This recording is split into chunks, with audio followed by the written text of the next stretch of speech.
What's up, guys, gals, and non-binary pals, and welcome back to Alan Dresser. We are in session, I think, 36 at this point, are we? Um, we have done many strange and... No, 35 on this one. We've gone through some amazing, strange, wonderful, terrifying things, and we have made our way from the middle of the continent to the top, back to the bottom again, and we have just gone straight up north and back down to the west. You are currently on the west coast of a place called the Red Wall, which of course means that you are currently in Lynborough Port. If I can find the map and I can show it to you now. This is the map of the full continent. It includes the islands north and south of it, Elysia and Gouda. You are currently, in the last session, you made it on a dread like pace across the continent from the nation of Sithmaru in the city of Dreedle. You've gone all the way across through, like, around the mountain range and to an area that is sort of west of Ironfront in the, like, cove area. It's not labeled on the map. It's where you can see there is like a city. If you're looking at the map here, if you Is it look like the towards little blocks? if you look at Ironfront, and then you look directly left of that, you can see on that long peninsula there of green, there is a tiny little like city smudge there. These That is little where blocks. Lynborough Port is. So those little blocks, yeah, as you say, Mars, Thank you. that's the port city of Lynborough, and it's much smaller than Ironfront, but it does a lot of trade. And as you have witnessed as you came here last time, there are even some sort of pirate ships and slave vessels that come through this port, which Victor and Was the Ruby had their heads together and smashed up, destroyed this thing, exploded it. But you have made your way over here from Dreedle to try and find a dragon who is big enough, powerful enough, and amenable enough, because they are still, think like living, thinking creatures with minds of their own. To agree to take you first to the Brand, which is the area in the center of the Red Wall mountain range, where you can then get your the three of you who have been aged unnaturally by the undead. You can get that reversed. And then on to Gorizont proper, where you will then speak with Hugin and Munin, the ravens of the fabled Odin. This is a lot to take can in. I ask Yeah? what the name of the city south of us is? I just struggling with little letters. Oh, I've got it on a big screen. That's why I don't have that problem. Sorry. So Ironfront is to the east, and Direborn is to the south. Um, Direborn. Okay, thank you. Direborn, and that's in the nation of Corelva, the warring nation of nomadic tribes, Okay. where the Howlers, that is the group that Isabel works with Mm-hmm. and identifies with in Ironfront. That's basically where they are from. I identify as a howler, guys. Yeah, you're a Howler. So Oh. they were nomadic tribes people from there, but they left because they didn't agree with what happened there anymore, and so they decided to lay down roots somewhere for once. And the nearest place was Ironfront, so they went there, and Isabel found them, and that's how Isabel has become associated. Okay. Without getting into too much backstory, because then Question. spoilers in there lie. Yes. I've closed the map. Is there a way that I can bring it back up? Or I can do bring it back you up for you. control that? Okay, thank you. So, with all that said, with our brief sort of roundabout reminder of everything that's happened, this recap, let me remind everybody, Victor wasn't there for last stream because Steve had he's moving house. Well, Steve also has this. He has a work opportunity which clashes with these sessions for this week and the next 2 following weeks. It may extend longer than that, but we don't know for now. But it is it's a great opportunity for Steve to be able to do this because he's just Excited graduated for him. university. We're very happy for him to get some paid work. And he is going to come back. I spoke to him privately because of my own anxieties, like saying, "Hey, you don't secretly hate D&D, do you? This isn't like an excuse to get away from us." And he says, "No, it is literally just this. I love D&D. He's You're just doing got great. an Don't awesome sweat it. opportunity. But I'm going to get back to you when I can." So that's great. So basically, Steve's going to be here when he can. But for the time being, what we're going to do is I'm going to sort of annex Victor off into his own little, like, story path where he's going to do his own thing. And then we're going to recap and catch up with Steve when he does return to the table. You guys will leave Victor for a time, and then he will rejoin your party when Steve returns to the table. Nothing will happen to Victor in that time, so you don't need to worry about him. He has, like, immunity from all damage as far as I'm concerned, so he's not gonna die to somebody on some whack roll that I do behind the DM screen. All is great. But now that I have emptied my lungs of all of that information, how is everybody doing? Good. Okay, good, thanks. Good. I got this strawberry tea citrus thing from Starbucks today, and it's actually really Strawberry yummy. tea. Nice. Yeah. I They have did a green vanilla tea Coke. tropical citrus thing, and then they freeze strawberry puree and ice and mix it in. Nice. I haven't heard, just so that we can make sure that we don't have any technical difficulties up top. We were talking about them before B got into the VC. Ruby, B, how you doing? I'm all right. I was just eating some food. I am No toast. problem. Just making sure that your Thank you, microphone Ruby. works. Okay. I can be a robot if you want. No. That's fine. No, we're not robotic Ruby Don't yet. do Do you it. know what? We actually in Giddy's Oh, in fuck. Giddy's stream the other day. It was a few days ago. We were playing that game Goose Goose Duck, and Amberly was playing and didn't realize that that they had their voice changer on, and it was on what do you call it again? It's on like you know, the one that corrects your pitch. What's that called again? Oh, what's it called? Autotune? Auto-tune, that's it. So Amberly had it on auto-tune as an output, and so was telling us in the meeting what had happened. And it's basically Among Us, you know, like, oh, the imposter, I saw someone kill someone, and it was like, I saw the imposter killing them here, and it's like, that's fucking hilarious. But yeah, that, if anybody wants to do that just voluntarily, I will always agree with it. And also, it could be a possible way of dealing with a bardic thing if someone wants to be a bard. We've got the idea of multiclassing in here. Anyway, I'm going off on a Are you tangent. trying to kill us and then like make us make new characters? I said multiclass. I said that you could multiclass. Some of us have already picked a You could- multi-class. You can multiclass into multiple classes. That's the idea of You the can, name. in theory, you can have all the classes. It just won't make you Yeah. very good.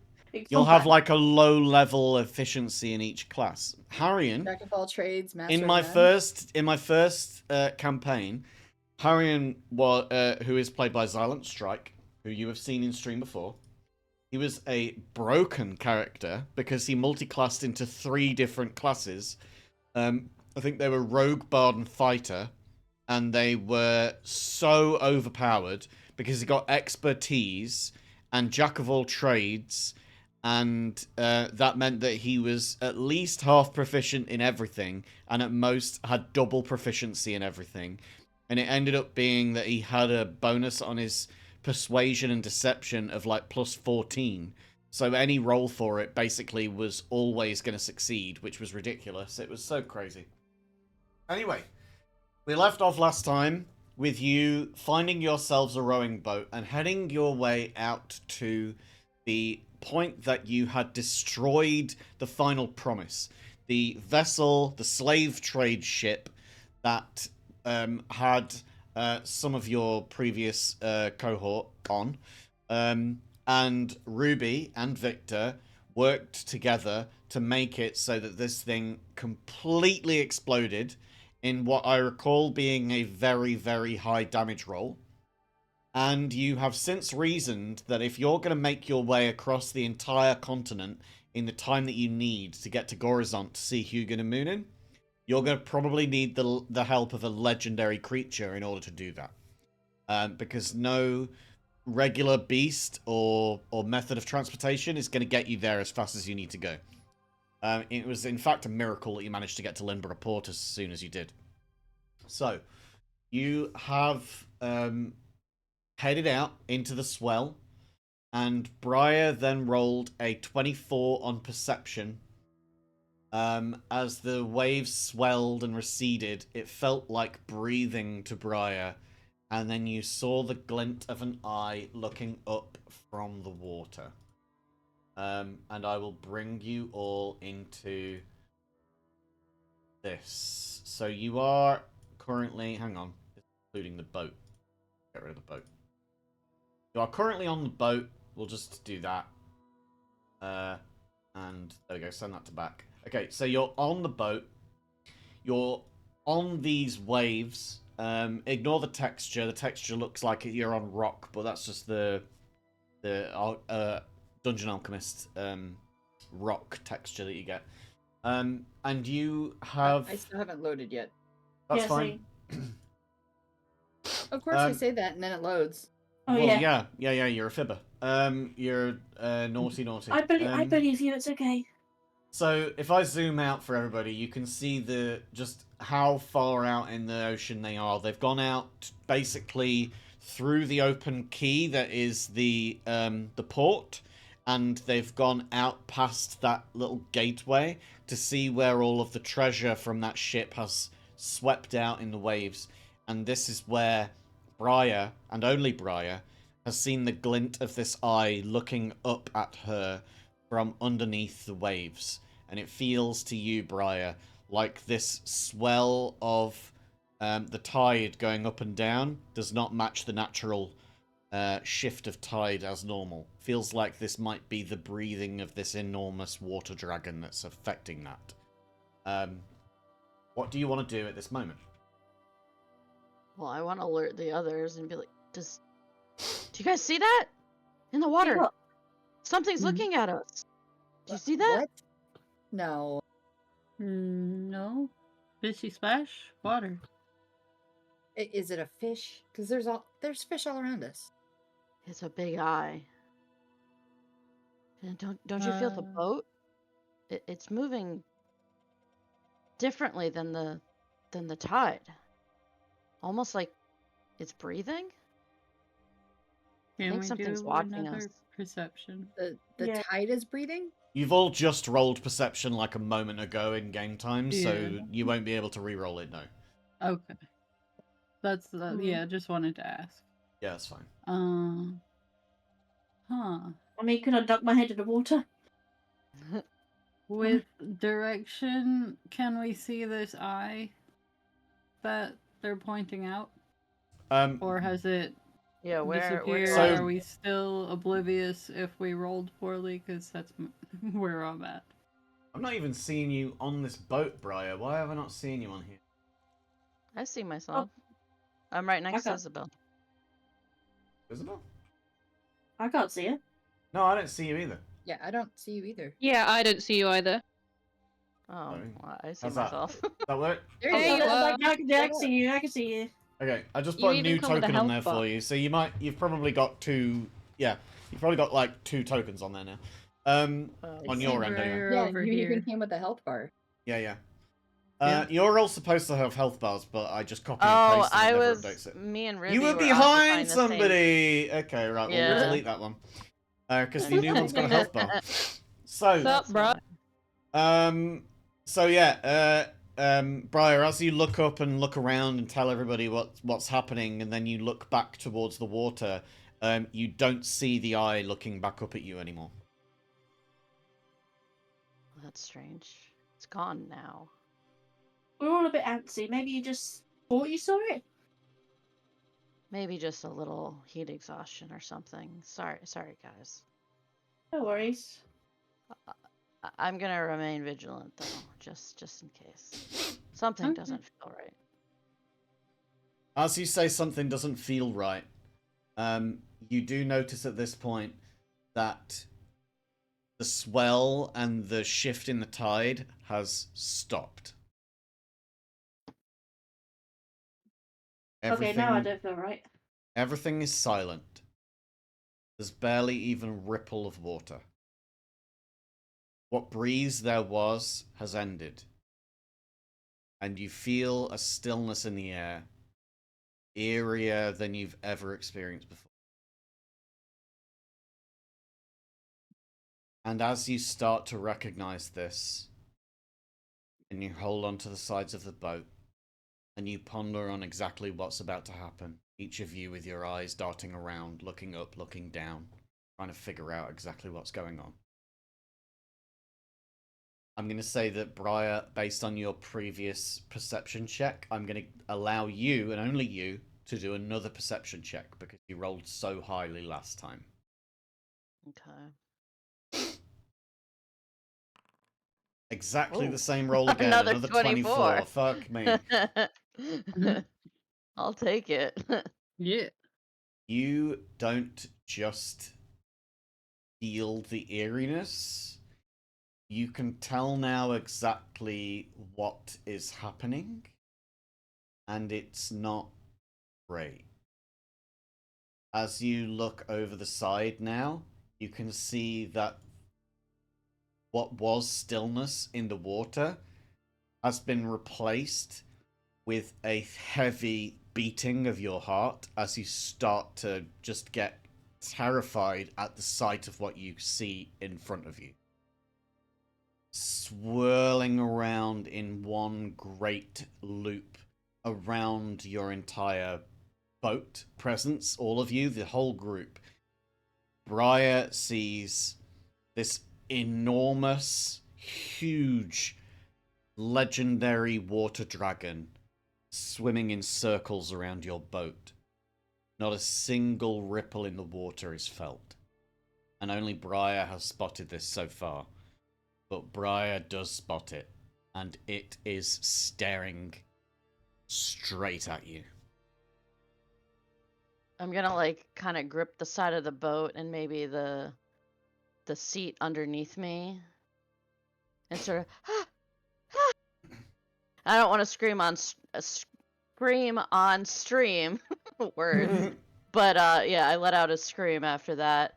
And I just like my eyes are completely just about to pop out of my head. They're so wide open. What's everybody's And- reaction to seeing this in Briar? What's going That's on? good. Are Looking you around at locking the eyes with it, Briar, or are you looking elsewhere? I'm locked eyes with it. I don't know if it's just At I this don't want to point, look then, away because it's too terrifying. at this point, then, I think everybody can start to see that through the silt that's being like kicked up through the movement underneath the water, eventually that starts to settle down, and everybody starts to see like coming up in circles, closer and closer to the surface, tighter and tighter circles around the boat.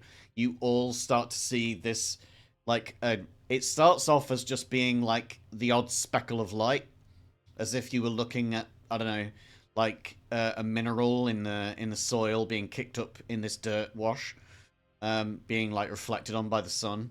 But then eventually you start to notice, all of you, that all of these glittering sparkles are coming at all at once, and they're coming from a focal point that is spinning around your craft and getting closer and closer and closer to the surface, until you Oh, do we have start to feel company. the water rock, and the water rocks hard as the boat starts to almost capsize over and over, as if it looks like this creature is trying to do this on purpose and doing a very good job of it. I'm holding onto the edge of the boat and saying, "Holy cheese crackers!" I'm definitely not going to fly because I don't want to be picked out of the air.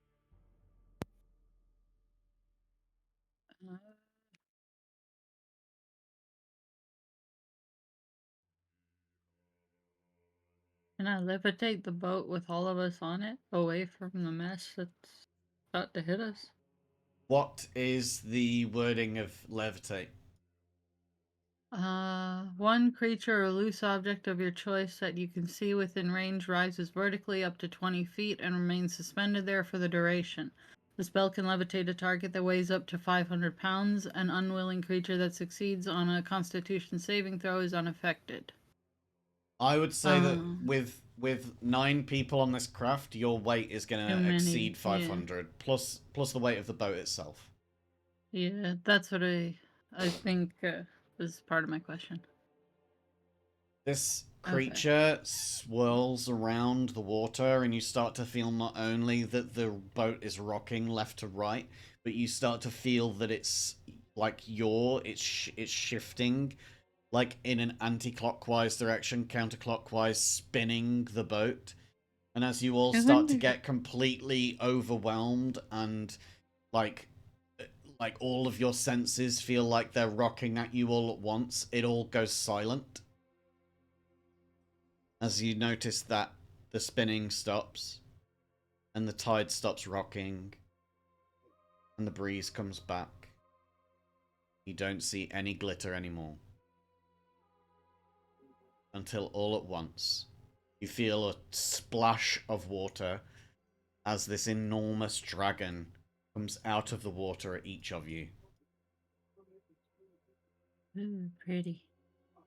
Sparkling in blues and turquoises and teals, with yellow eyes and long horns, dripping with the seawater and foam spray that they've just coughed all over all of you. Well, And there's our Yes. dragon. you see her directly above you. She doesn't look to be as strong as dragons of this size. She looks like she's like hanging 1 or 2 limbs on the left side, but her wings are expansive and vast. They don't look like the large leathery wings with bones that you've seen other dragons portrayed with. This one almost seems more like a dragonfly, in that there are 4 wings and they look almost fairy-like. They have this like flutter about them that like sprays off all of the water that has been soaking them. And these wings that were completely flat against the body and hence no leathery or boniness helps to be streamlined in the water when there's no bones there. This huge expansive wingspan is so impressive up to the point that you start to realize, as each of you is like looking around and trying to, like, you have to literally turn your head to be able to take in this entire dragon's size. You then start to realize that she is staring down at all of you and very closely. Her head leant in towards you, probably only about 10 feet away. Who are you? Hi, I'm Aldrin. She doesn't respond. She looks around at all of you. We are known as the Gouda guys. I'm Ash. At that point, Aurelie takes a second and it like dawns on her what you've just said. And Aurelie looks around and says, "Wait, you're not actually called the Gouda guys, are you?" Yeah, we Kinda. Oh, We're kind of cheesy. right. Okay. Fine. I'm sure there's a story there somewhere. It's fine. I am Just Aurelie. I'm Aurelie. This is Maggie and Simon. Victor puts a hand up and says, "I am Victor. We don't mean you any harm." Anybody else want to say anything?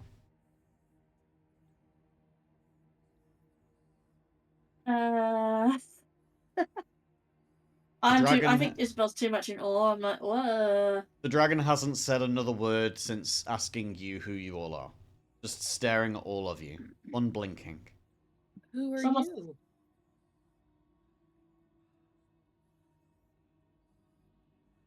Someone snapped me out of it so I could introduce myself. She doesn't recognize the question. She looks at all of the people who haven't answered yet. Aldrin, give me a slap. Someone can Okay. slap Ruby as well if they Bonk. want. I nudge you both. Isabel, my name's Isabel. It's Ruby! Dear Ruby. Briar shakily. Ha, I'm Briar. Why are you here? We're seeking help.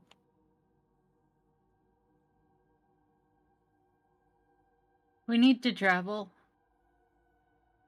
Faster than on foot will allow.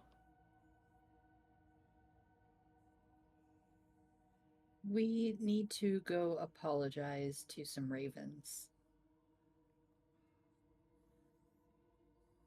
We accidentally acquired something of theirs and would like to give it back. Treasure? Returning Want treasure. I can give you treasure. You see, like, the third eyelid, like the nictitating membrane, like, closes over the eyes, but the eyes don't themselves blink, as she just, like, fixes her gaze on you. Ash? I'm gonna pull out some gold and hold it out to her. Like 10 pieces. Huh. Do you want more? I pull out She- another 10 pieces. She leans in a little closer until you can smell the salt on her breath. I'm trying not to poop, for lack of a better term. At this close, you start to see a few features that you'd missed before. There are some scales missing. Where normally a dragon's hide would be incredibly hardy and where, like, you know, like fortitudinous. This is not the same case here. This looks like a weather-worn and beaten dragon. This is a dragon who has seen many fights and has lived to tell the tale, which is a great feat in a world where dragons are persecuted. But you do also see that there are some teeth missing from the jaw. Whenever she speaks, you're starting to get a closer look now, and you can see that there are gaps where there shouldn't be. I will accept this for now.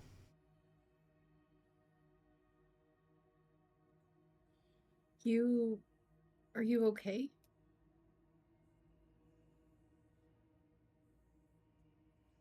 Are there like visible wounds? Or is Give it me a just medicine gaps? check. Briar, give me a medicine check.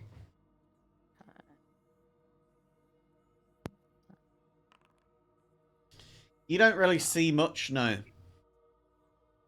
You've Still never too really been terrified. trained in the medicine of dragons, you know? Like, I'm sure that there's a lot of cross, like, the Venn diagram among many mammals, I'm sure is Right. quite similar. But when it comes to legendary dragon, you know, legendary draconic creatures, there's not a lot of blurring between lines there. So it's difficult for you to really gauge exactly where these wounds are and what they might look like. But you do at least see quite similarly with Ash, as the rest of you do, that there are these gaps in the teeth and some scales missing at least on the face. Okay. My help? Please? I hold out the gold to her. It is a her, right? Yeah. She doesn't say anything, doesn't even open her jaw. But you see her tongue come out of her mouth, and it jets out so fast that you might have, if not for the cold, like, salty residue left behind on your hand, you might be mistaken that you had gold there in the first place. is so quick to dart out and just latch onto that gold and return back. And there is nothing left in your hands. All of what you have just handed is gone.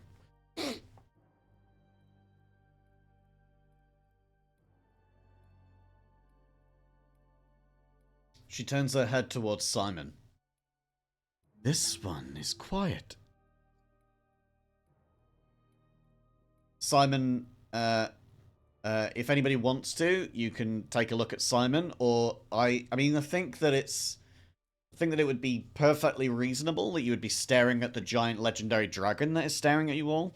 But anybody who thinks that their character would genuinely at this point look towards Simon, please let me know. I do I'll think do- mine, Yeah.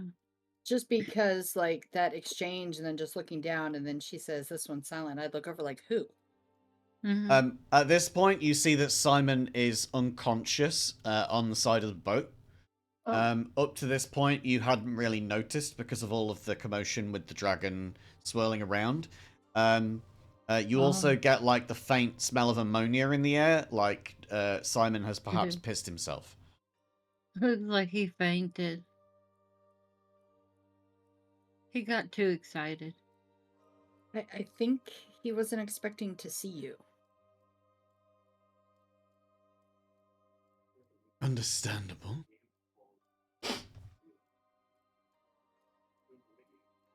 What do you give me in return for this help? What do you need? or want.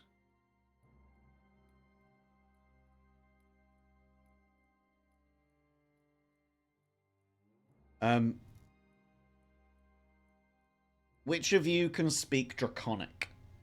Yes. I'm guessing, yeah, I was going to say Aldrin probably. And only Aldrin? Can you all just check your character sheets just to make sure? Don't think No I did, Draconic for me. Margaret. No Draconic? Nope. Oh, I no, don't no. think I do. Give me a second. Oh, nope. I've got Druidic and Celestial. That's it. I've Okay. got Dwarvish. The rest of you, what you see is you see this like deep burbling in the throat that is accompanied by like the most deep resonance that you've ever felt in your existence. You feel like your bones start to shake as you hear like the pitch raise and lower, accompanied by like a hiss and a growl at times. This is the language of Draconic.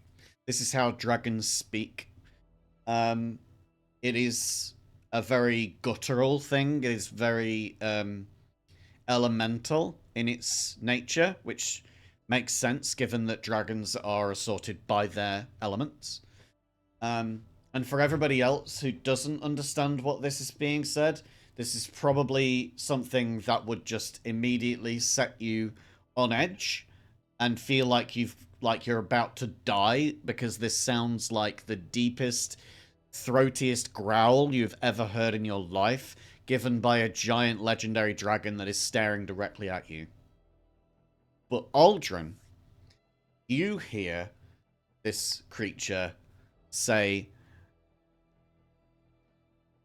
"The last ones didn't give me this trouble." The last one's who? Are you saying that in common or Draconic? Draconic.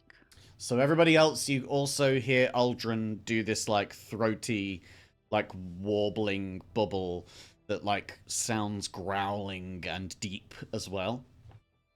And at this, she cocks her head to one side and swoops down into the water and coils around the boat towards you, Aldrin, until one of her claws you see is on the boat.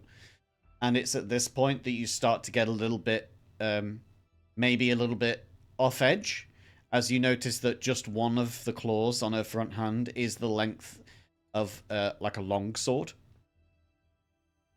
And she looks directly at Oh. you, but she has her head sort of side on so that she's like looking at you with her eye on the side of her head. Mhm. You see this third eyelid, this nictitating membrane, flash across the eye as inches away from you. She says, You understand me. Yes, I understand you. I get it from my father's side of things.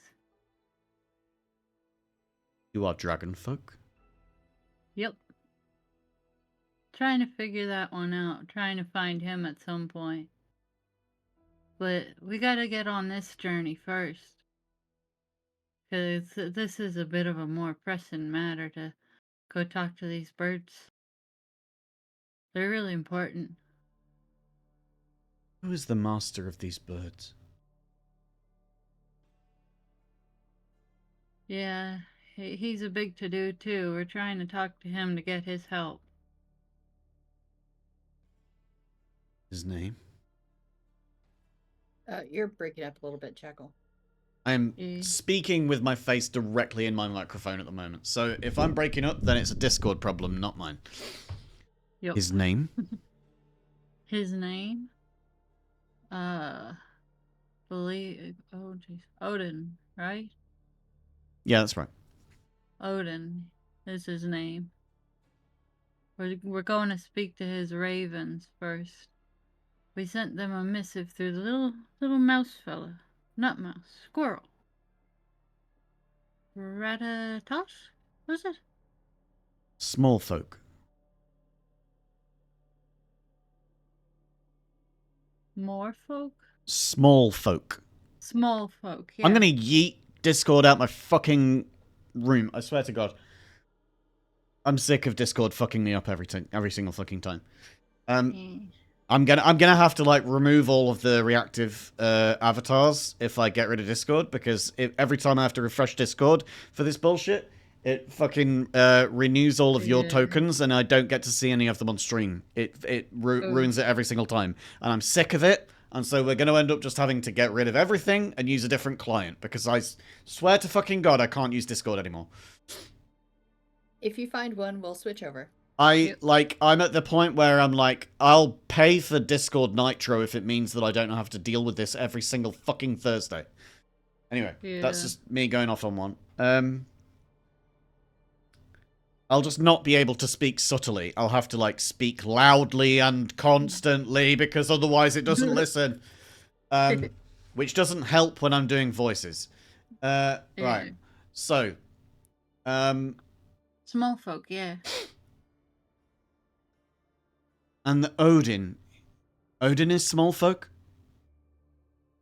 No, not quite. They call him a god, but that's got different meanings in different ways.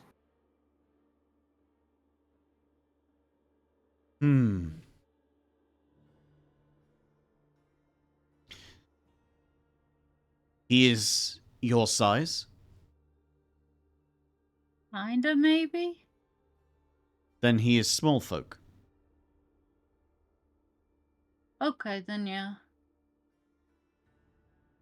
Why should I get myself involved in the affairs of small folk?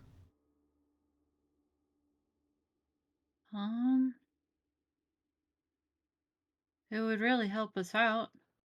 I could give you some gold. It's not much. I lived before you, and I will live after you. True. The affairs of small folk are not mine to be concerned with.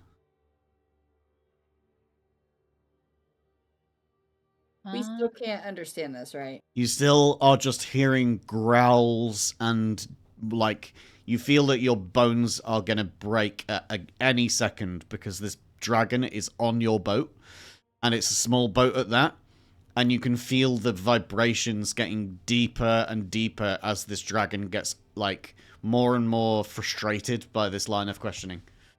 Well, we're trying to stop Ragnarok. Or what they call Ragnarok. Can we get to speak common, please? What's going on? Oh, sorry, guys. We've been just talking about why should they help us. And they asked about who it is, and I said Odin and the ravens, and we gotta go bring them back their things. Oh, that's what I didn't say. We gotta bring them back their feathers.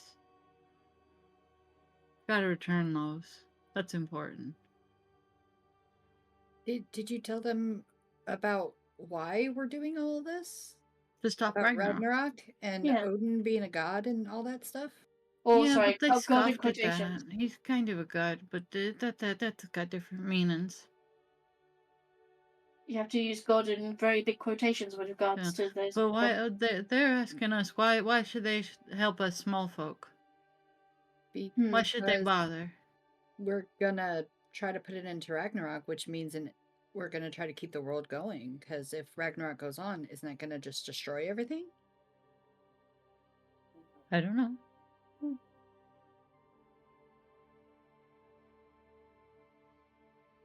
If they prefer to speak in Draconic, could you relay that to them? Sure. I prefer Common. I understand what you all say. My bad. Mm. Apologies. I lived before your language was thought in a person's mind.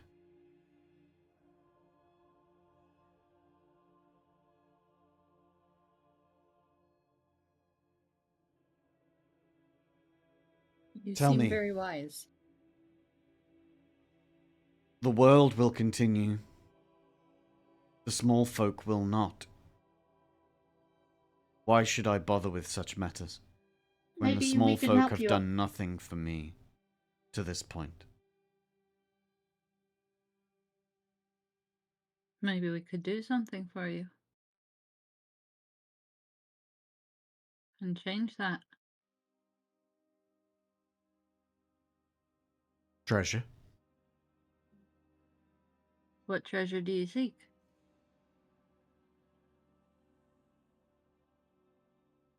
At this, she goes down under the waves and goes to the ship. This ship that you all sunk yourselves. And gets the masthead from the ship.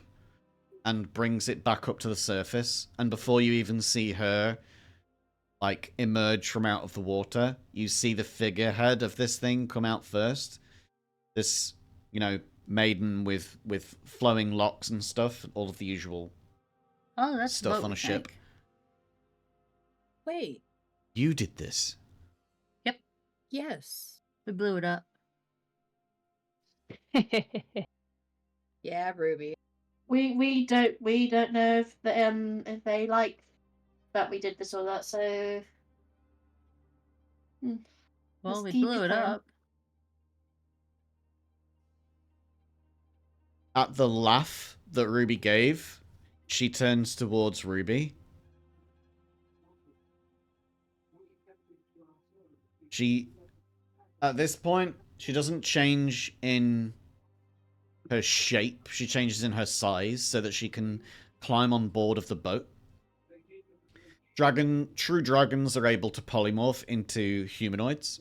She doesn't do that. She sizes down to a smaller dragon so that she doesn't sink your boat as she climbs on board. But Very she grateful. walks between everybody, and it's unnerving how little of a weight that it seems like she's putting on the boat. She doesn't make it rock even in the slightest, and it's difficult even to perceive the foot presses down on the wood. As she gets up to Ruby, and a clawed hand reaches out to Ruby's chin and like points underneath and lifts your chin up towards her. And she says to you in like a almost, it'd be hard to tell exactly what this facial expression is, since dragons aren't exactly the most expressive of creatures, at least physically. But it almost looks like she's smiling as she says, You laugh. Why? Blowing up that ship was, well, one of the best things I've done in my time. She releases the I claw would've- from your chin. Why would that be? That ship brought nothing. Nothing but hatred. Lives were ruined on that ship. They weren't just ended. they were destroyed. And the people had to suffer through it. Suffer. I wasn't gonna. I know suffer. this word.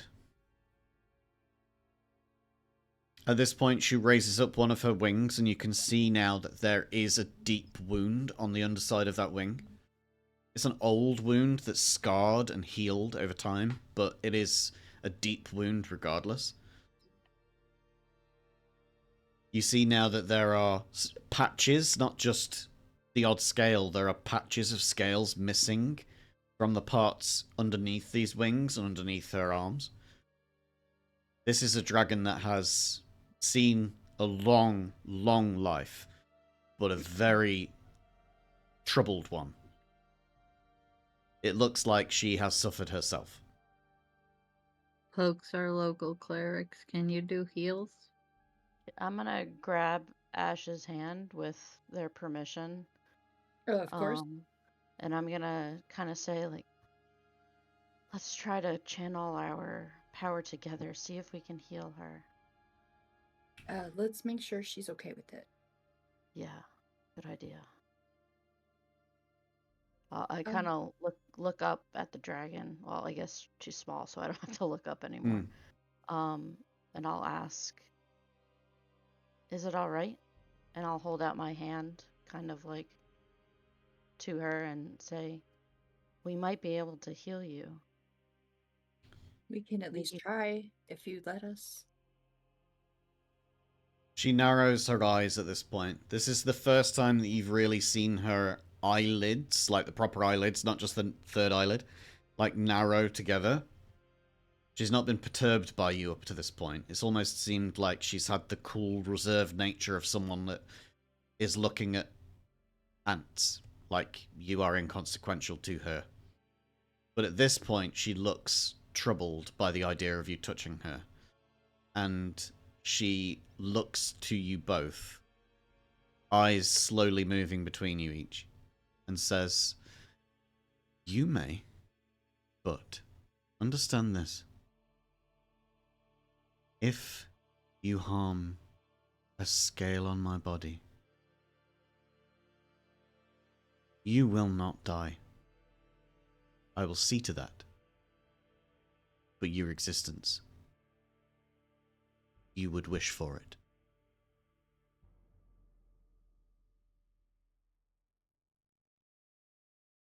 And she lifts up her wing, and you see the wound again. Okay, out of character, are we doing cure wounds or healing word? I think the one that's touch is stronger. Cure wounds. Okay. I'm gonna cast it at the highest level possible. Cool. Same. Is there a way that we can like cast it Fourth. together, or do we both cast separately to heal?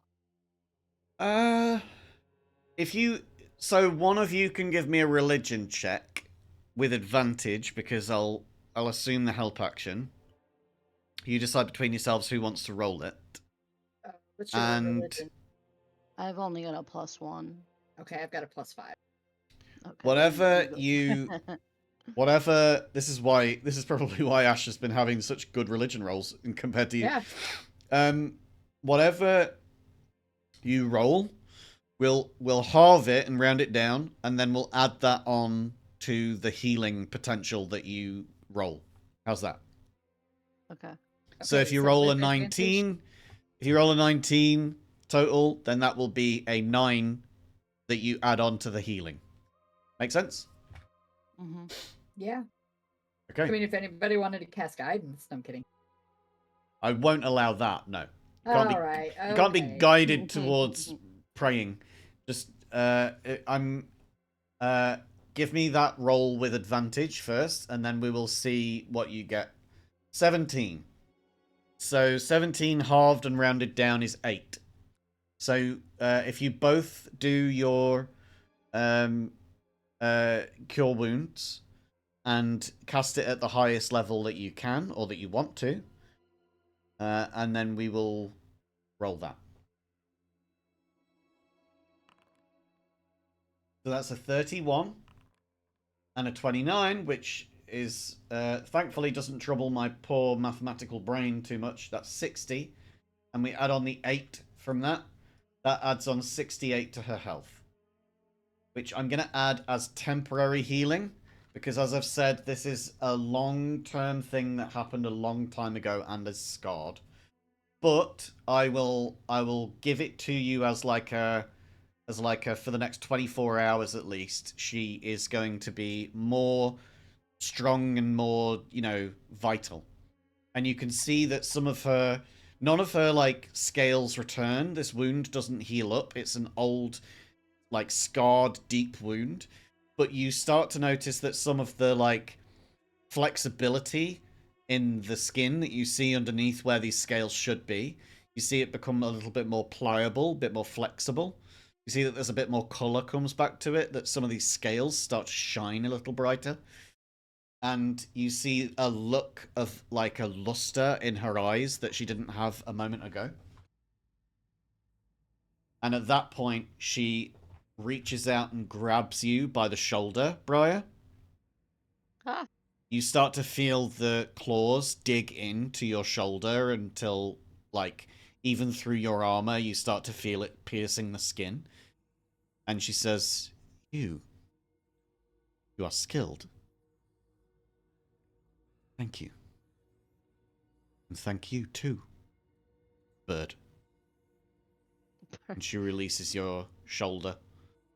I just kind of nod to her, like a little mini bow, basically. Yeah. Same. I will be able to take you where you are going. But unfortunately, my strength is lacking, as she gestures towards the wound again.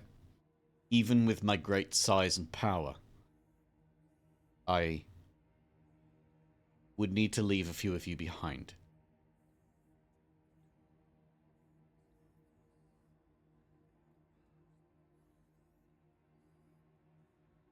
Out of character, I know what that means.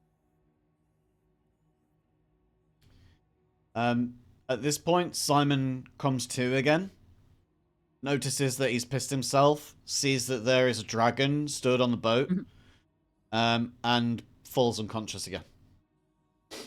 Well, he's not so helpful. Not so helpful, Maggie says. You're helpful, Maggie. Aurelie looks around at Aldrin and, like without wanting to try and make it look too obvious, you can see that Aurelie is like giving you that look that people give where you've said something that you don't realize how wrong it is, and she just sort of like has her teeth set on edge and is just like trying to almost telepathically give you that message of, no, she fucking isn't helpful. I think Victor picks up on that because he knows Aurelie so well, because they grew up in the orphanage together, and he's had decades to get to know her, even if they spent some time apart. And Victor understands what is being said at this point, and just says, Did I do a perception roll on whether or not Aldrin picks that up? It would be an insight, but yes, you can. Oh, insight? Sure. A 10? Yeah, you get the base level of, oh, am I wrong? But you don't know in what regards. You only know that like something that you've just said Something or done about is that not was quite. not quite so. Yeah, you didn't quite hit the nail on the head. You don't quite know why or how, but you're not quite there with that last statement. But Victor, picking up on exactly what Aurelie is putting down, Victor says, I think that our friends Maggie and Simon might do well from some time spent training. And Aurelie nods vigorously, and after a second, like, takes a beat for the words to sink in, and then for the recognition to go through, and is like, yes, yes, yes, and nods furiously. And he's like, yes, yeah. Simon and Maggie definitely could do with some training. That would be really helpful. But what are you gonna do, Victor? And he's like, well, there were some loose ends that we didn't really deal with the last time that we were here, and I would like to just take a look around, make sure that things are okay, and see if we can figure out what's happening with this winter problem. Mhm. But I can find another way to meet you guys in Gorizont. All right. If that's what you want to do. It can't be that hard, can it? Yeah, don't say that. Well, we're in this mirror plane. There's not that many Just- people around. Just be Yeah. careful. And watch yourself. At this, Victor settles down to the center of the boat and grabs hold of the two oars. Maggie sort of, without even meaning to do anything, she has been sort of stroking Simon's face at this point. And she just turns around to see Victor doing this, and without thinking, you can see the like bird brain in her eyes as she just lets go of Simon's head, and he hits his head on the ground again and is fully unconscious at this point. She didn't mean to hurt him, she just wasn't paying attention because she's a bird brain. Training! Training! And at this point, the dragon turns to the rest of you, looks at each of you with like a softened gaze from what she had before, but still not quite looking trusting entirely. And then looking back at Aldrin, says her name in Draconic. Says, I am sparkling swell at neap tide. There is no word for that. Common. I do not want to go by the word dragon. Ask your comrades what they wish to address me as. But I ask, above all, for respect. And with that, she slinks off the side of the boat, not like a humanoid would, like jumping off and like minding their way. She just sort of like curves her body to a point and just slips off into the water, growing to her full size as you see her descend through the water. And as she does, with her huge size, you feel the water start to swell up underneath the boat. And it's at this point that you realize, each of you, that the breeze has returned and the waves have been moving. You've just been so focused on this dragon for so long now that you never noticed it come back. But for now, she disappears under the water, back to the wreckage. What do you each do? Aldrin's gonna turn to the group and explain our name situation and Once ask the more. group, what do you think Yeah. The name you once would more want is to call her? Sparkling Swell at Neap Tide. That's the name, Sparkling essentially. Swell and Neap Tide. Yeah. Made me think Annie, but that might be too simple. I don't know. What about... Can we include titles in this? I don't see why not, so long as it's respectful, I suppose. But How then, like, about Lady Azure of the Lake? Or the waters?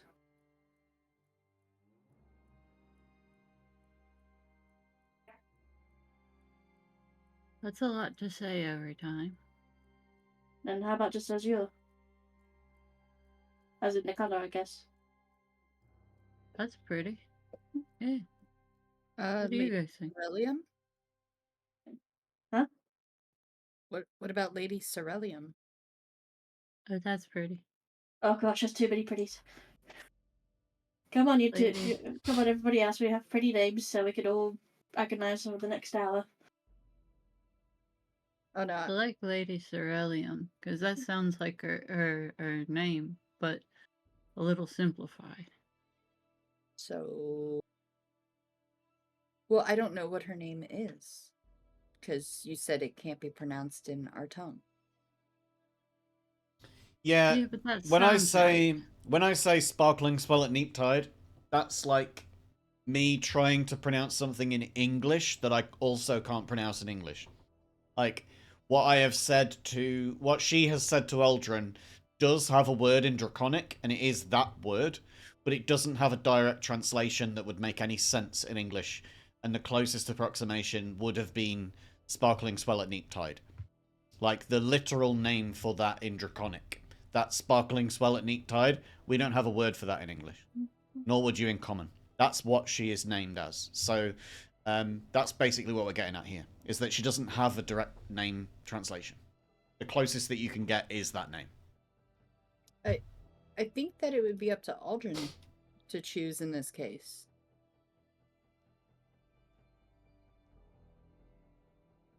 Or we can give her both options and let her choose her own name if you would like. I think that we I should looked let at her when I said her that. choose, maybe. Unless the other, unless someone else got some other names, and we could be like check both of ours out.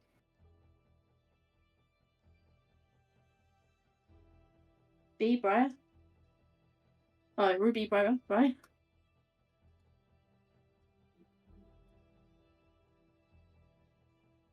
We can't hear you if you're talking, Ruby and Briar. So I'm Yeah. having cat-based issues. As in pet cat, I should not tabaxi Oh. cat. Gotcha. Well, Yeah. cats.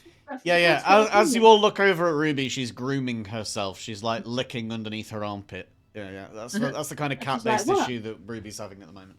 Okay, look, no Right, hairballs. Ruby can chip in quickly. Just hang on, I've got a pain in the bum pet cat.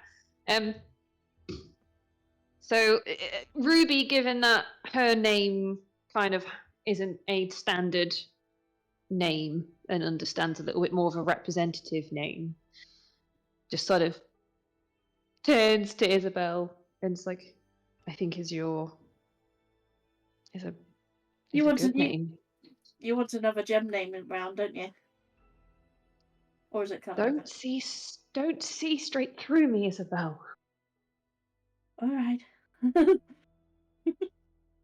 But you did, correct me if I'm wrong, you did just say Azure would be a good one. Yeah. Mhm. Yeah, there was some crosstalk at the same time. But Right. yeah, I think that Ruby just looked at Isabel and said Azure would be a good one. Azure. Okay. And Briar, any thoughts? I'm a fan of Azure. Yeah. Sorry, Well- Ash. Lady Azure. As you all see, you have come to this. You've nearly come to this conclusion. You've not quite settled on a name just yet.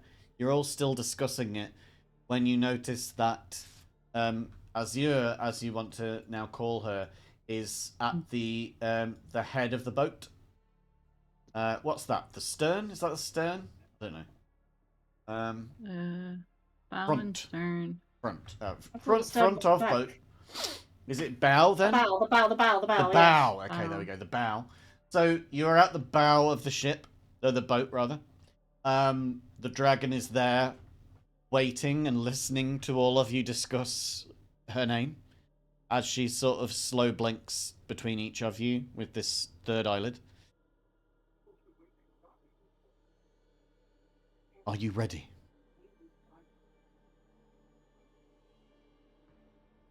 I grab onto the side of the boat and I just nod.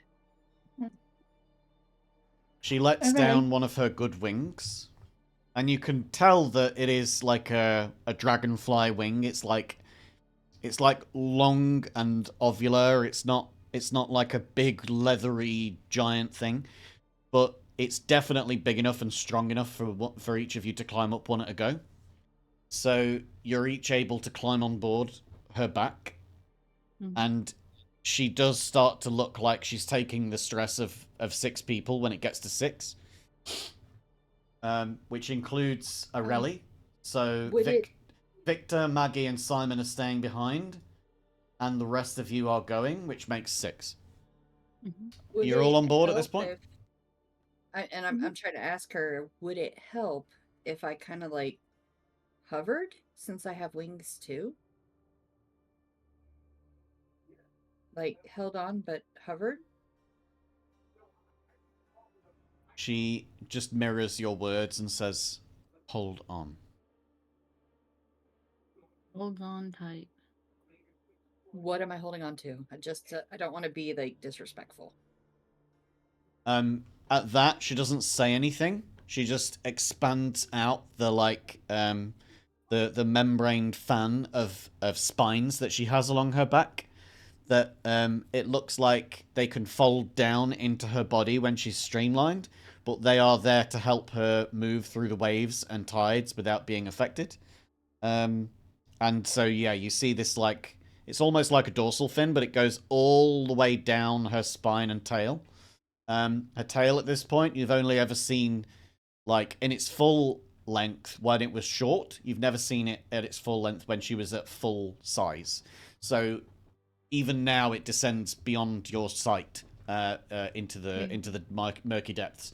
But yeah, you just see her kick up her spines, and you can see that now they look quite strong and able to hold, to be held onto. Okay. Do you each now climb on board? Yes. Yeah. Any last words or preparations before you leave Victor and the other 2? Victor, I swear to God, you better come find us. Train hard, stay safe. I don't know which God, but I'm swearing to him. We will stay safe. Do not worry. You better come back. I'll find you. He mans his position at the oars again and sits with his body turned at 3/4, like a 45-degree angle, so his back is sort of off center as he looks over his shoulder towards you all and just nods over his shoulder and then gets back to the position at the oars proper and is ready for you each to get on board of the dragon and take off. And at this point, Azure, is that what you're calling her now? Lady Azure? Mm-hmm. Yeah. Yeah. Azure whispers once more in Draconic, "Hold tight." Hold tight, guys. And before you can even finish saying that, Aldrin, before what you just said has come out of your mouth fully, she's already accelerating vertically, spinning around, doing a full spiral in the air upwards. Everything is laid down hard against her body. She's not letting any drag stop her from getting up. Her wings even are they're acting as propulsion. They're not acting as soaring, so they're not out to the sides at this point. They're down towards her tail, and it's at this point that you can see this gargantuan length tail that she has. This such a majestic thing, but always kept beneath the waves, away from people. So it is the most glorious part of her. No damage to this whatsoever. And as she soars up above the clouds, you feel this wet spray of the clouds against all of your faces, your eyes, your cheeks. And it's hard to hold on as you feel this turbulence getting into the clouds and above them. But then once you are there, her wings unfurl. She glides easily. Name the place you wish to go first. It's Gorzant, right? Mm-hmm. No, hold on. It's the one in the middle of the mountains first, isn't it? I wondered if anyone of you would remember. Yes, it is. Burns or something. Are we going to the brand first and then on to Coruscant? Are we de-aging us first? We might need our aid. Yeah. Or less lack of, rather.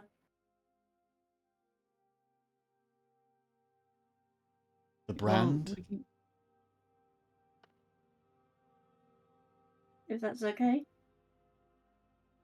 You feel this speed pick up slowly at first and then incredibly quick. You feel the rush of your pulse racing, of the wind beating at your eyes so you can barely even keep them open. You feel the sun beating down on you as well, as there is no cloud cover above you at this point. It is just sun and clouds below. You see this long sheet of rolling fields of air, of this amazing sight of just clouds as far as the eye can see, but in rolling hills of it, mountains and valleys of cloud, and nothing as the little wispy like gaps in the clouds show you down below draws back even from the amount of this world that you are seeing in these brief glimpses. And as you each peer down, you are struck by just how much of the continent is covered by snow and ice. Everywhere is frozen over. The whole continent, and you have never known it to get to that length. And as you continue on over the next couple of hours, moving at such speeds that once the inertia is past, you start to get used to the beating of the wind against your faces, and you're able then to learn to turn your heads to be able to speak and still be heard. Otherwise, the speed is so much that your voice just gets caught in the back of your throat as you try and make any noise at all. And this amazing, streamlined, legendary water dragon is firing you at such majestic speeds towards the brand that you barely even notice it appear until just at a moment when you're all in deep conversation, because you've noticed that there has been a slow. You're able now to talk a little bit easier. Then the clouds part as you are towards the mountain peaks. You see the rolling, jagged, in many cases, peaks of the Redwall mountain range below you. And nestled in a large, naturally formed crater where all of these peaks surround one deep, deep trench in the center. You see the small, easy to miss marble pillars of a temple, some place of worship, maybe. And it's here that you start to see that there is an overall shape to the way that they've been formed, which looks like the brand that a farmer might give its cattle. And that's when you start to realize that you are descending, and fast. I would like everybody to give me a strength check, please. Oh no, my worst feature. Give me a strength saving throw to see if you're able to hold on. I'll say. Okay. 17, 22, a nat No, 2. Aldrin! Shout out to the 2 crew, Aldrin. Nat 2. Can I? An 18, a can I 12. grab them? And Aurelie needs to make one as well. Aurelie is going to... Wait, I nearly did that wrong. Aurelie is going to make one as well. 21. So Ash and Aldrin, you both feel that you've just, like, you're getting towards the end of the spines on the back, that maybe you didn't, like, move your hands up as they were slipping back, because it's one of those things where you just don't notice that your hand moves when you're going fast. Mm-hmm. And before it's too late, you before you're able to, when it is just getting too late, you your hands slip from off of this. And I think that Ash, you would be able to spread your wings out, but Aldrin, you start to fall. But Can I what try feels to- like Oh. what feels like Go on. fall, I'll answer that in a moment, Isabel. What feels like falling at the moment, it actually feels slower than what the dragon is doing. The dragon is going actively downwards at speed. What you are doing is you're just in free fall, which is not as fast as that. So you're actually drifting behind everybody else, but you are in free fall. Is there anything that anybody wants to do, including you, Isabel, before we get to what Aldrin wants to do? Can I want to unfurl my rope and hopefully try and throw it in their direction. You would not be able to do that in time. This is a split-second thing. Like you are imagine the speed of a falcon as it descends. This is going to be like half a second. You're not going to be able to reach through your pack, unfurl a rope, and throw it out. And even if you did, it would already be too late. What do you want to do? You reach out to grab. Okay. Yeah. Isabel, I will let you reach out to grab, but what this is going to be is I'm going to make you do a second strength saving throw, and you will be taking yours at disadvantage. If your second throw is enough to pass, then you are able to reach out and grab Aldrin in time. If you are not able to reach out and grab, then you also will be let go of. It's worth it. 15 is enough to pass. You are able to reach out and grab Aldrin real quick. And Aldrin, you are being held now by your ankle. As Isabel, with the stature that she is, you sometimes forget just how strong Isabel is as a barbarian. And you feel the grip. Like, you see it in the hand that's holding onto the spine, but you also see, like, you feel it in your ankle as, like, the fear of being left to float off into the air is immediately let go of as you now start to feel the fear of your ankle being broken by Isabel's grip. And all of you start to slow down as the wings spread out and you descend now towards the brand. And it is starting to become nighttime. We are now at evening time, dusk. It's been a few hours that you've been riding towards Lindborough. It was an hour that you were spending talking to this dragon. It was a couple of hours that it took for you to fly here. But all this time you were above the clouds. It's hard to tell where the sun is moving in respect to the earth when you're not on the earth. So it gets to be nighttime, and as you approach, you see that there are these large and imposing creatures here. There are statues around the outside of this sort of concrete stone garden, if you like. But you see that there is a minotaur, a centaur, some kind of magic user, and a bear surrounding the center statue here in the middle of this place. Regular bear or a bugbear? A bear. It's a werebear. Where bear? A werebear. There, bear. Who That's bear? what I was. What bear? I said who bear first. How dare you? Why bear? All right. If bear. Okay. So anyway, you see that How there. bear? You see that someone already said that. You it's your No, age. I It's said your age owl. getting to you. Who bear? Someone's Who already bear? said that as Who well. B. Which It's- bear? Which bear? It's B's Why age. It's all right, everybody. It's B's age is getting to her, and I'm not talking about Ruby the character. I'm talking about B the person. B is a very old person. Don't worry about it. Oh, wow. I Yeah, will that's punch you very in the much. balls. You have punched me in the balls. It's all better. So you all land here, and the snow on the branches is kicked up in an enormous gust as this, like, all of the wind that has been accumulated underneath the wings gets pushed down to the earth as these huge, like, dragonfly-esque wings become Lady Azure's parachute for you all, as she slows down to a dead stop before landing gracefully to the earth and letting you each off as she goes off into a nearby hollow under one of the cave peaks. And you can just, like, you don't really hear her, but you get a sense that she's probably going there to rest for the evening. It's been a long day, and she's already weather-worn and injured to have then flown this far or this fast. It's going to be taking a little bit off her. but you all get here.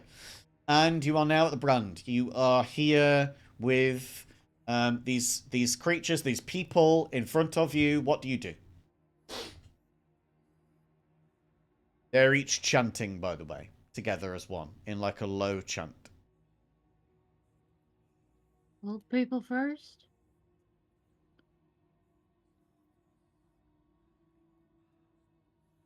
I think that means would've Ash thought, and Briar. Neither of you are saying anything. I would have thought it would be a cleric thing to go first. Yeah, yeah. Ash, Yeah. Briar, are you muted or are you just not No. talking? Yeah, sorry, I was muted. I'm always on mute until I have to talk, just in case there's background noise. Briar, shall we? Yeah. Oh, okay. I can't see where there's a door, but It's open. There's just archways. okay. Guess we enter. You see pillars all around. You see that there, where there is moss, there are also brooms alongside it that look like they have been there to try and scrub away at the moss, and clean this place up. There are lit candles at the base of this small statue. The statue is quite small, in fact, compared to especially three of these creatures here: the centaur, the minotaur, and the werebear. The mage ahead of them all, though, his back is turned towards each of you, and he wears vestments like white robes down to the ground. The others look to be just in their regular, like, day-to-day rags, like the clothing that they would wear not at any kind of holy time, just general going about stuff. Especially the werebear, who is just full-on naked. I mean, he is a bear. He is a bear. He is bare naked. He is exactly bare naked. Thank you for But is he a recognizing. lady? Thank you for recognizing my amazing punmanship. So you each walk towards the outer boundary of this place. What do you wish to do? Gently clear my throat. So as to not, like, scare them too much, but to let them know that there's people here. Yeah, I'd like to announce my presence, but quietly, so they don't get startled. The four figures in the center don't react, but you start to feel the ground sort of like rumbling, particularly to your right, Ash.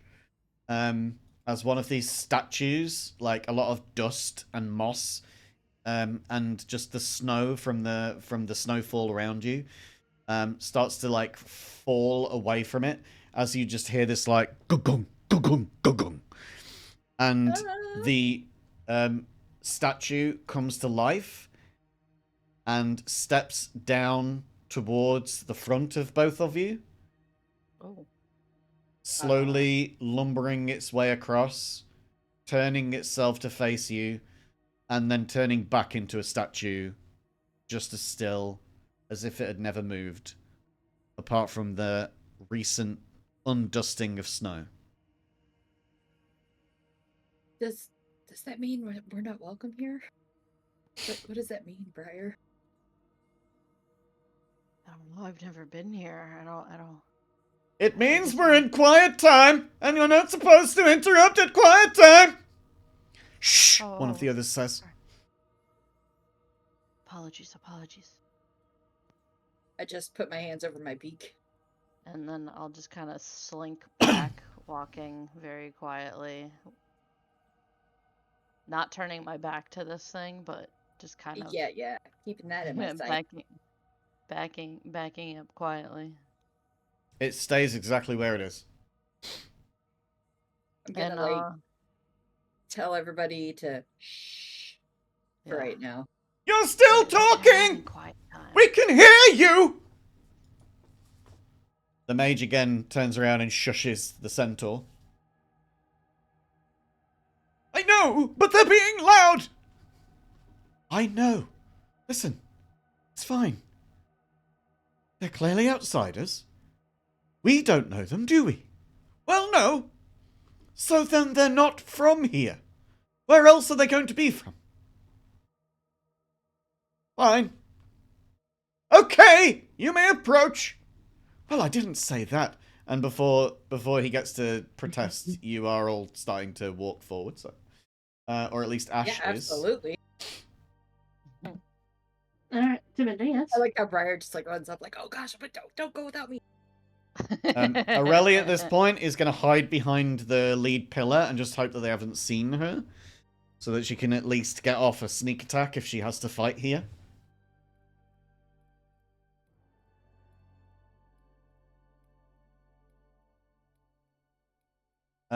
At this point as well, the mage has just looked up from his prayers and turns around to the stone golem here and just puts a hand, sort of like the back of his hand lays against the like calf of this stone golem. The stone golem here is so fucking tall that even at the mage's shoulder height, he's still only reaching this statue's calf. That's how tall this thing is. And he just sort of like gently touches it on the side. And the thing clearly recognizes what that means and turns slowly and walks over towards the right-hand side of the area. Is an absolute Chad. Turns around to face you and gets back to being stationary. Thank you and welcome in, Shauna. Love to see you here. Hope that your day's going well. I didn't mean to interrupt. Well, you did, but it's not like we have, a notice board up telling people when they can and can't get here. I think the last person that came here was probably about a year ago. Hard to keep track of the days, though. Might have been a month. Why are you here? The mage walks up to you.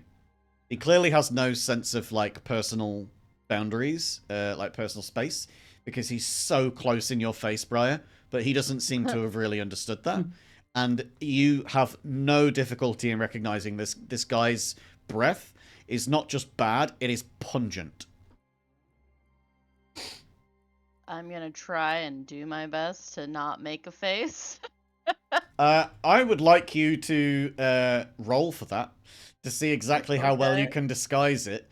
Yeah. What do you think Oh, this this is would fun. be? Do you think deception? Or Constitution. Yeah, you can do a constitution check if you want. A performance. I mean, we'll go for deception first, and then we'll do a we'll do a Okay. constitution afterwards. So let's see how good your deception is. A 9. Oh, not great. Now give me a constitution check. Not a saving throw, just a constitution ability check. Okay.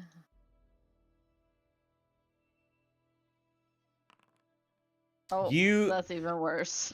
You don't just wince and like your eyes start to water, but you also like feel the vomit like come up into your throat, and you have to like swallow it down so that you don't lose face. But this guy has clearly seen it and he's like, "Oh, sorry, my bad, my bad."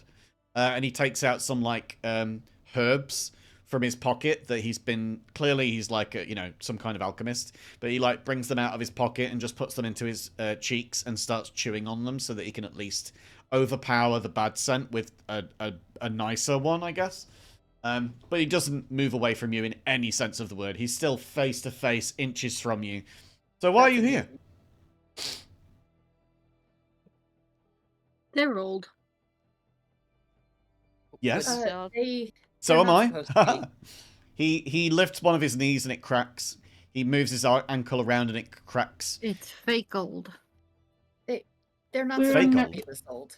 He starts pulling at Briar's cheeks, like trying to pull the skin off. Doesn't feel fake. Feels like you're really old. It's spell old. Yeah. Amazing. Wow, wow, wow. Well done. Yeah. And at this point, you're feeling like the grease on his hands that he's like not washed clearly in a while. And it's like this guy deals with potions and himself. He doesn't touch anything but the statues here, it seems. So he's got no reason Not to wash his hands lotion. ever. And so you're feeling like a year's worth of built up grease. Oh gosh, he hasn't washed his hands after the loo. Let's not think about that right now. Well, how do you do it? He looks around at you. How do I do what? You wash? With water. Yes. Ugh. Waste of time. Yes. Leaves out so much time in the day for studies and worship. But you could do that while you wash. You can soak and do So- that at the same time. You say that you are. Oh, he completely ignores the hints that you're giving him, as if it's just completely like it. He doesn't believe that you are addressing him with any of this. That's the sense that you get, is that he is so oblivious to the idea that he stinks to high heaven and that his personal hygiene is terrible that he can't even be open to the idea that you're addressing him right now. And so he disregards what you're saying with that like throwaway attitude. And looks back towards Briar, and he's just like looking at you now with narrowed eyes. And it's only now that you really start to see this guy. His pupils are grey, like not just his irises, but his pupils as well. Like he has cataracts. His skin is sort of leathery and dry. He has like these like whiskers that are around his mouth and chin that he's just never really clipped off, but it's not really a full beard. He's clearly bald underneath his hood, but what he does have there is like a wisp of like a comb over, but only like a scant few strands. We're talking like a little bit better than Homer Simpson, but not by much. And his robe it doesn't really leave a lot to the imagination as the wind is kicking up and moving it around. And you can tell that the robe is probably his only set of clothes that he has. Not to go into too much detail here. So you're looking at an old man with grey eyes, with wrinkly, dry skin, and not very much in the way of hair, who is just pulling at your skin and just staring at you in the eye. And he's like, well, you said that you're old, but not what the problem is. Briar, Does he tell him your real age. Does he still have a hold of my face and my cheeks? He like I say, he has no idea about personal space. He's just Okay, not. so He doesn't register that he needs to let go at some point. So he's just holding onto your face still. I'm gonna try and get out the words, but it's gonna be very garbled. Go for it. So, I mean, I don't know if you want me to like sort of act it out or just say what I mean. So Please Try act it out. try it. Please act it out. Okay, I'm gonna. I'm 23.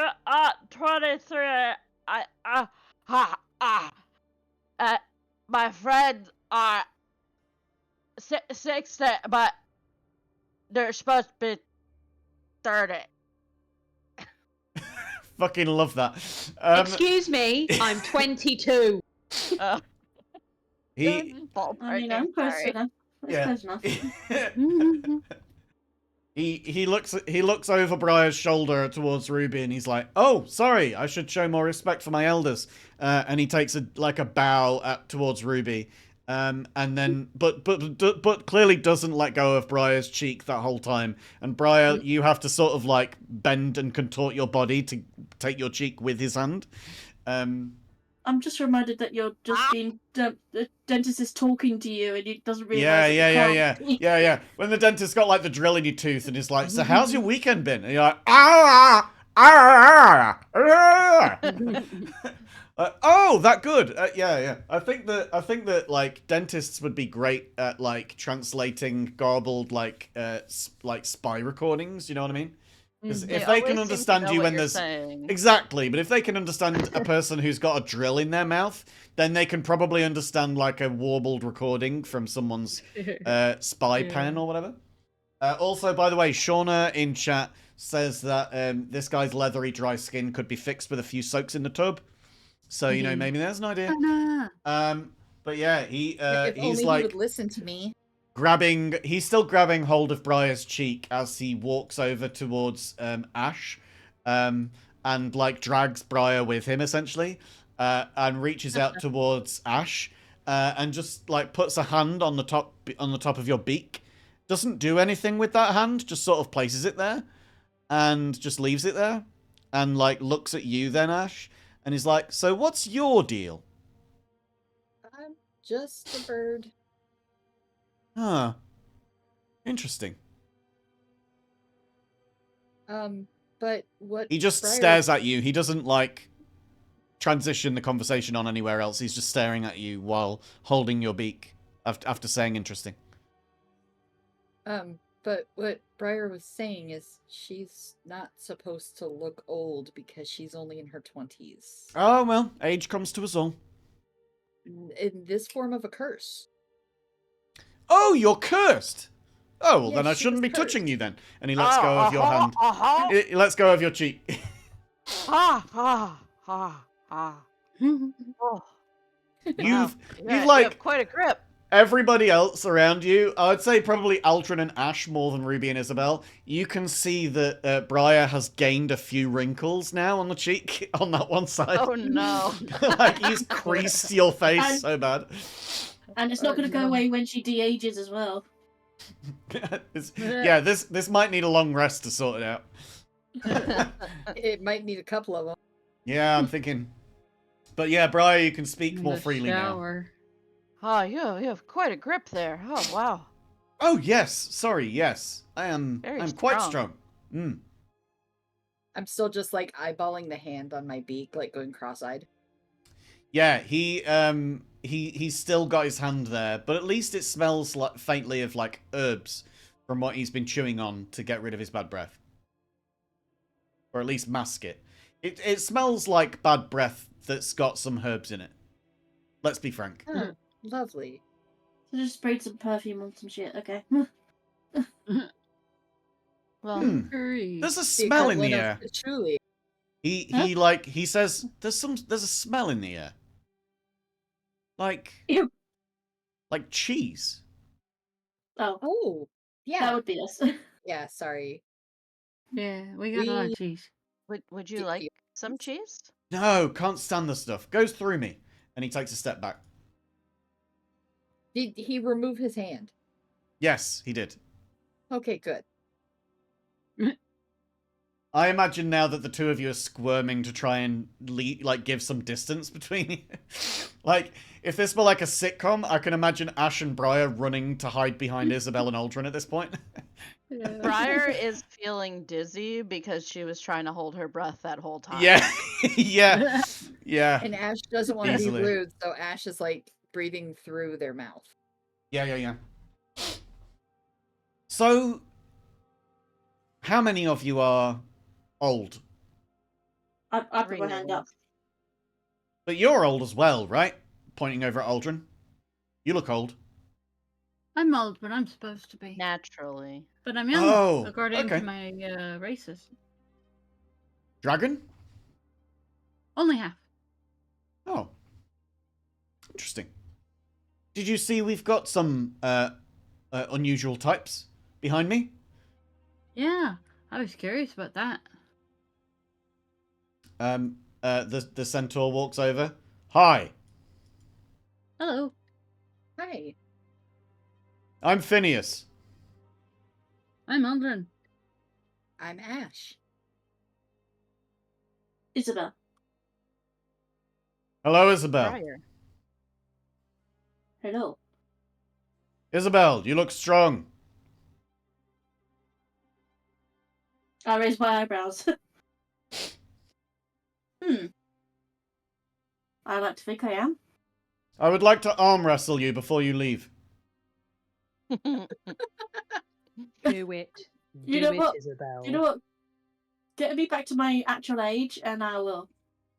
You want me at Oh. my best, don't you? Are you not normally this young? I'm actually. I'm cursed to be 30 years older than I actually am at the moment. Oh, so Younger you are a than us. child. No. Oh gosh, let's see. Average human's lifespan, 80 years. I'm about 60 years at the moment, so. No. There Not is child. no honor in defeating children in competition. So you want an arm wrestle now? Well, yes, let's do it.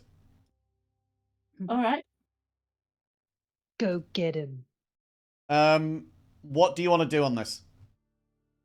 I'll let you do whatever features or abilities you think that would apply to this. You can do. If you want to rage, you can rage. If you want to do anything, you Ooh, can do anything. I'm gonna. I don't know how rage works for strength throws though. You get advantage on athletics checks with rage, not just on. Okay. With rage, you get a few abilities. It's not just that it gives you a bonus to your damage when you do, unlike your attack rolls. It's also that you get advantage on strength saving throws and athletics checks. So this would be an athletics check. It's good stuff. It So you would get advantage on your athletics check. This guy would be rolling his athletics against yours. He does not have rage. I want to rage. Okay. I want somebody to make me enraged, if that makes sense, because I don't think I'm gonna be angry. So somebody make me angry. Ruby can punch you straight in the back of the head. She's right there. Maybe not the head. He said that if you're younger, you're just a little bitty baby. You're not a baby. Show him you're not a baby. Okay. Okay, she's enraged. But I would also like to see what Ruby's attack roll would be. I mean, if Ash has said that, Ruby, because I'm. No. I think that in character, you would fully smack Isabel in the back of the head, and that was said before Tats said that. Sure. Tats didn't say that until you'd already said it, so we're going to roll this to see whether you can meet Isabel's AC. I feel like Ruby, I'm going on pure gut instinct. I do apologize. I feel like Ruby would do that right when Ash was saying that too. Go on and do your. That's like a double. 22. Oh, I'm sorry. Oh my god, that definitely beats your 15 AC. So Ruby just fully smacks you around the back of the head. Give me your damage roll. Oh jeez. This is non-lethal. Non-lethal, of course. Yeah. 6 damage. Only 6. So Isabel takes 6 damage. Not reduced because you're not enraged yet. I'm so sorry. So I'm such an Isabel, arsehole. as Ash says, he just called you a baby. It's like he just called you and then you get smacked in the back of the head by Ruby, completely taking you unawares. Like if anything hit you a little bit close to like the top of the neck, like proper like right at the base of the skull. And Isabel's just like fully like thwapped forwards, like, and you're old still, so this actually hurts, and you end up being like, fuck, I am a child, and I'm old, and I'm getting smacked around by my friends. I'm fucking angry. Ruby finds this hilarious. Hey, we did it. Just wait till afterwards, Ruby. You have strange friends. Huh? You have strange friends. Yes, I noticed. I glare at Ruby. I will arm wrestle you now. Okie dokes. I would like for you to first use rage so that you can what's the word? Use rage so that we can have it there as applied to your character. Yep, so I shouldn't have to. So you've got rage. Now go for your athletics check and click advantage, and we're going to see that out on the board. 26! Holy shit! That's 19 plus 7. That's a nat, isn't it? That's a 19 plus 7. That's not a nat 20. You got a 19 plus 7. Yeah. I will tell you now that this guy has got a plus 6 to his athletics. So even with a nat 20, he would still only be matching you and making it a draw. So he's going to be rolling this, and we're going to see just how fully this guy gets whomped by you right now. 18! He's actually pretty close. But he gets down on all 4 of his legs and reaches out an arm and just places it against the butt of his spear, and the two of you just rest your elbows against the spear. And Isabel, as you've got this throbbing injury to the back of your head now, and you're being reminded that you're both old and a child all at once, you fully destroy this guy's arm, and he's like, Oh, you are strong for a child. I will respect you. And he walks away. As an adult. Well, Isabel is strong. Yes. you are a child. I will not regard you as an adult until you have come of age. I'll be dead by the time I come to age. What is It- of age? For centaurs? Oh, we are born as adults.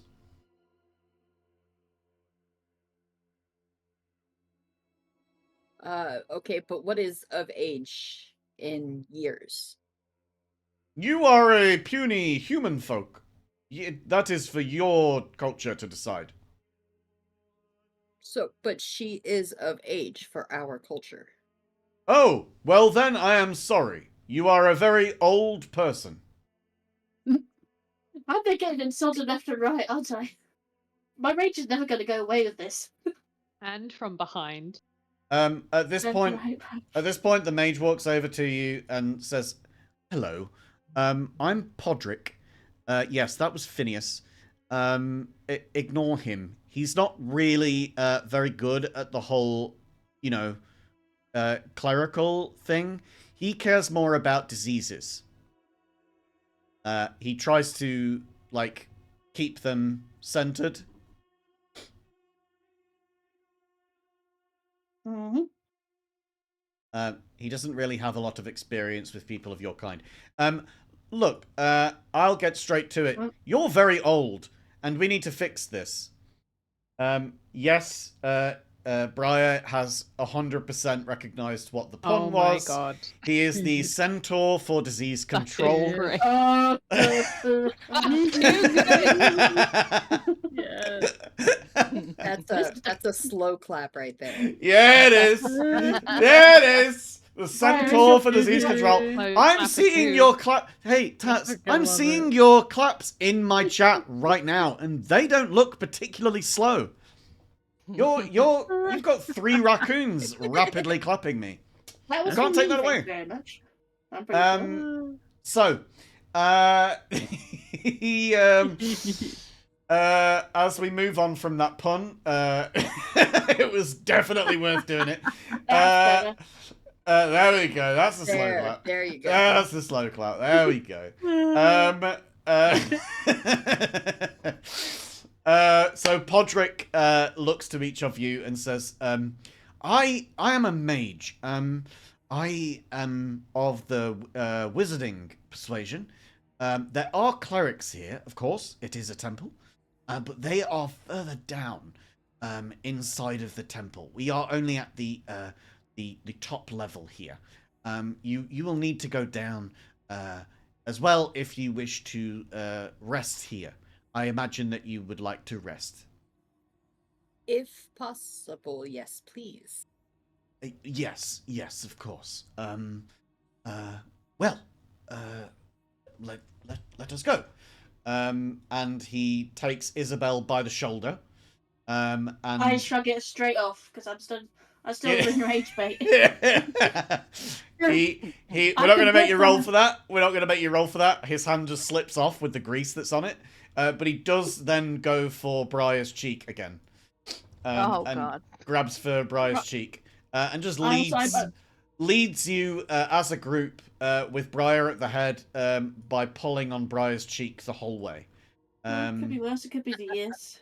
And gets Maybe down a towards the new bottom shower. corner and then just gives a swift kick to the bench in the corner over here, and it starts to form into stairs and steps that go down towards a lower level.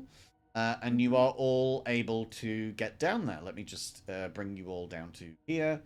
Move the centaur out of the way. Phineas, our lovely Phineas. And Lovely. yeah. Well, he is lovely. Don't tell me that he's not.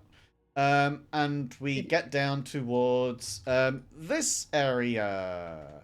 There we are. So Aurelie comes behind as well. Podrick hasn't seen her yet, but then as he lets go of Briar's cheek again, he turns around and looks at her and says, "Oh, you weren't here with the others. Who are you? Are you a new person? Did you come because you're old as well?" "No." Oh, She just says, "No," in that kind of I don't know how to deal with you kind of a way. no. No. He was with us. He tries to go for her like cheek, and she's gonna roll a stealth to see whether she can just dodge it. And she gets a 17. We're gonna see if his dexterity can match it. He is just gonna do this as a flat dexterity check, and he does. He manages to outfox her as she goes to reach like underneath his arm, but his other arm comes out, a second arm, you might say. Crazy that he's got that ability, right? These monsters in D&D, they've got some amazing talents, like having 2 arms. And he reaches out and grabs her again by the lapel, and then guides them forwards. He just gives you a quick tour of everywhere, basically. So if I can, I will just delete all of the walls, and you should be able to see everything. So you should now have a view of the entire cave system. Let's just scrub for time and say that he gives you a tour of the whole place. There is a burial chamber to the top. There is a chapel up here for worship. There is an area up here, which is sort of like a small treasury. The kind of place that people leave offerings when they do like their... he explains all of this, of course. This isn't just me giving you all the information. But as he explains, people who come up here for pilgrimage, like they did last year, they leave an offering behind to the monks so that they can get their needs seen to, including food and provisions, but also things like candles and supplies to make potions and filters and stuff. There is a larger treasure room down here. They don't particularly keep it locked or guarded. It's just sort of left open, as is the rest of the area, because they kind of feel like if anybody's got the wherewithal on them to get up to a hidden mountain place like this, then they probably have earned the gold that they get here with. But nobody's been dumb enough to come up here and try and steal from them yet, so they've not really needed to. And then over here is like a study area on the bottom right. In the middle here is sort of their just sort of day-to-day healing area, the kind of place that they go to do all their stuff.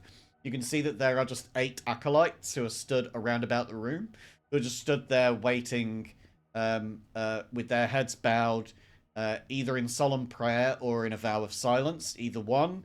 They are not paying anybody any mind as he walks around them. And then over on the left side of the cave system area, there is like a barracks area, which is full of beds. Just bedrolls that are laid down on the ground. There's nothing too fancy here. But they're comfortably, they're well appointed as you might find. But they're not the best. And there's no like bedside table like you would get in an inn or a tavern where you might be able to put some stuff in. But there is a table in the middle of the room for people to sit down and discuss things. But as you get shown all of this, you then start to remember, oh wait, we are actually on a time crunch. We need to get out of here and quick, because we still have to get to Gorizont to meet the 2 ravens. And even when we get there, we're not going to know where they are. So, searching a whole country for 2 birds is going to be hard. And so you get down to business. He leads you into the middle of the rooms, where he sort of just gestures to some of the acolytes who come over and start to do work on you all. They will poke and prod as they do, but they are also weaving some kind of clerical magic. Ash and Briar, you can sort of sense that about them. This like glowing holy radiance that is around and about them. The sort of like low humming chant that they have between them. This feels like a guttural prayer of kind. And you each get the benefit of what is essentially a greater restoration. And so Ruby and Briar and Isabel, you feel the age like wilt away, and you get this feeling that although outwardly you might appear like your hair isn't going to change immediately, it's going to have to grow out, but even though you've got like these grey wisps that have been applied to your hair magically, you know that like your skin is returned to normal. You don't feel like you're arthritic through your spine and your joints anymore. And in time, this hair will grow out. But at least for the time being, you've got some cool grey hair. And Briar's hair was kind of, white blonde anyway, sort of, Mm. like white hair anyway. So yeah, you each Weird have hair's not unusual to Ruby. yeah, but you now have these like effects of you washed away. You are renewed, and you feel like you could really go for a long rest. And that is going to be where we Damn it. end today's session. Why? Woohoo! You are Gee. not old anymore. You have met Sparkling Yay, Swell at woohoo. Neap Tide. I drew that the other day. I'm quite proud of my efforts. I think that she looks pretty swell. I need that still in real life, please. And I also I thought up. Well, I didn't think it up actually. I saw it, I think, on Instagram on a meme. But I think I sent it to B at the time and was like, I need to bring this into D&D somehow. This centaur for disease control. This absolutely needs to make it in as an NPC somehow. And so, like, that was months ago, like before Christmas, and I've still held on to that idea, and I've finally had the opportunity to bring it in. And so now you get the centaur for disease control, and I'm very happy. I was gonna try and think of something for the minotaur, but I can't think of what minotaur would be. I can only think of the word monitor, but I can't think of any kind of official designation that would involve the monitoring of things. Traffic Minotaur health. monitor. Minotaur health is administer. Yeah, the Minotaur of Hell. Minotaur of Health, yeah, there you go. Alright. Yeah, because it's not monitor, it'd be as in minister. Oh, It says minister. Minotaur minister. Right, I get you. Well, minister, I think, is like I think that's a clerical word as well. I think that has to do with the, like, ecclesiastical persuasion. But yeah, you are now here. You are at the Brand on the mountaintop. You have a dragon at your side, in a cave outside at least. You are in the barracks here. You are getting your long rests in, and you will be ready to leave by the morn. Is there anything in particular anybody does? Frog. You can get in now before you go to bed. Froggy frog. I need to calm down. I don't want to go to bed angry. Need to calm down? Okay. So Isabel goes and has some quiet time in the corner. Ash wants to do what, sorry? I was curious if I could buy a trinket off of them, like a jewel or something, in exchange for gold, so I could give it to Azure as another thank you, a bit of treasure.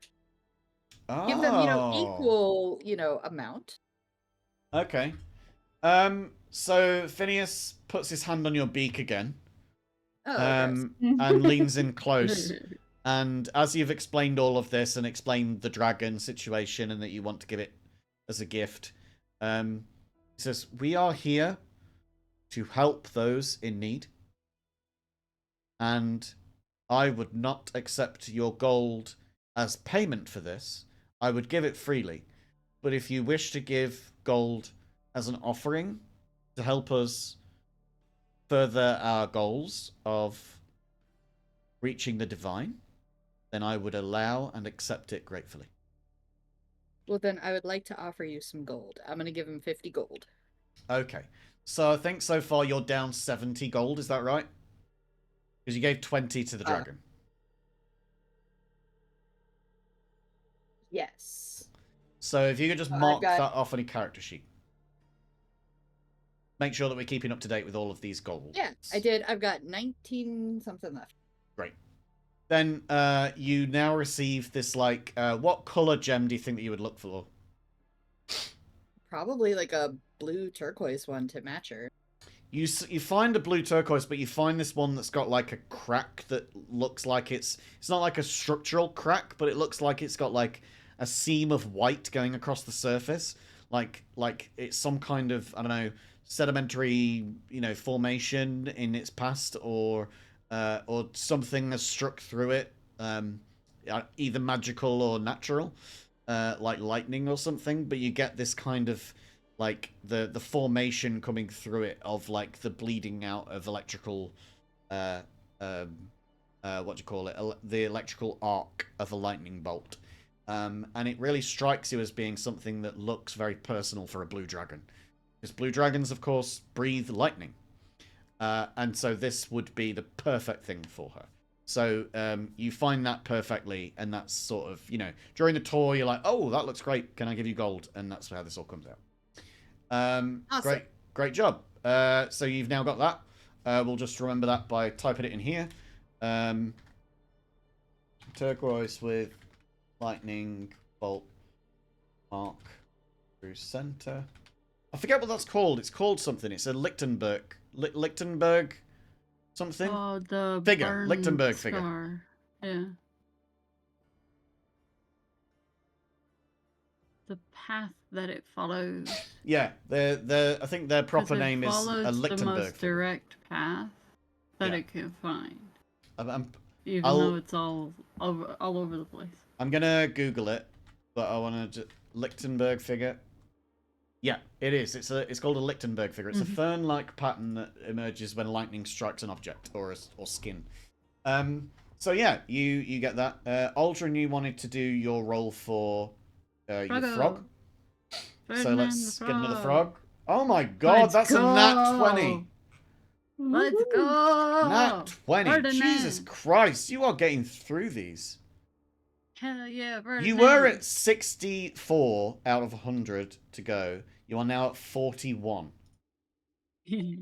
Let's go. Let's Amazing. go.